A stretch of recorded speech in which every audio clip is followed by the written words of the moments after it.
শ্রীকৃষ্ণের জন্মাষ্টমী উপলক্ষে বিভিন্ন মন্দিরে ভক্তি গীত এবং পূজা অর্চনা অনুষ্ঠিত।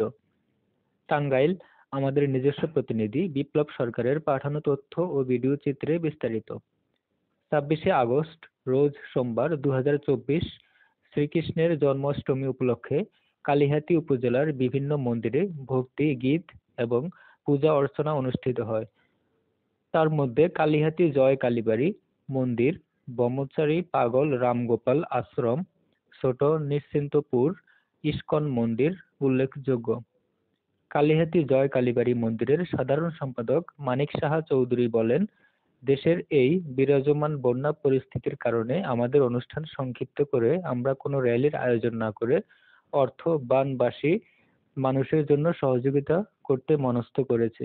উক্ত অনুষ্ঠানে উপস্থিত ছিলেন কালিহাতী কেন্দ্র জয় কালী মন্দিরের উপদেষ্টা মণ্ডলী সদস্য বাবু নারায়ণ চন্দ্র দাস অ্যাডভোকেট, সভাপতি সুদীপ্ত কুমার দত্ত মানু, সুশান্ত সাহা, পরিমল কর্মকার সহ অনেক নেতৃস্থানের ব্যক্তিবর্গ।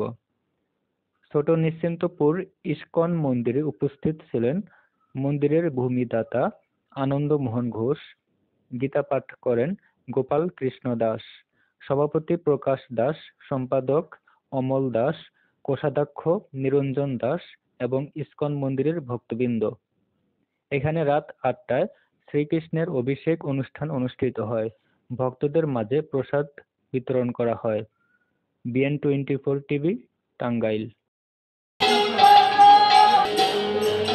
প্রিয় দর্শক, আমরা এখন কালিহাতী উপজেলার ছোট নিশ্চিন্তপুর ইস্কন মন্দিরে অবস্থান করতেছি।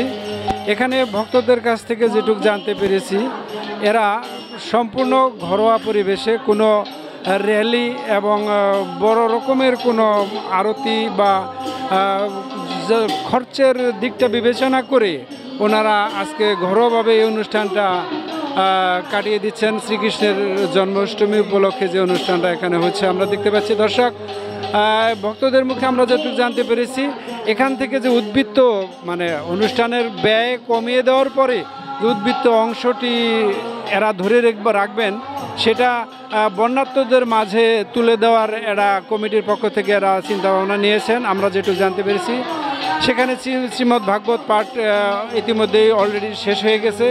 এখন কীর্তন দেহতত্ত্ব বা শ্রীকৃষ্ণের জন্মাষ্টমী উপলক্ষে যে গান চলছে, এখানে আমরা যেটুকু জানতে পারছি রাত 8টায় শ্রীকৃষ্ণের অভিষেক অনুষ্ঠান হবে। সেই অনুষ্ঠানে আরও অনেক ভক্ত যোগ দেবেন এই ছোট নিশ্চিন্তপুর ইস্কন মন্দিরে।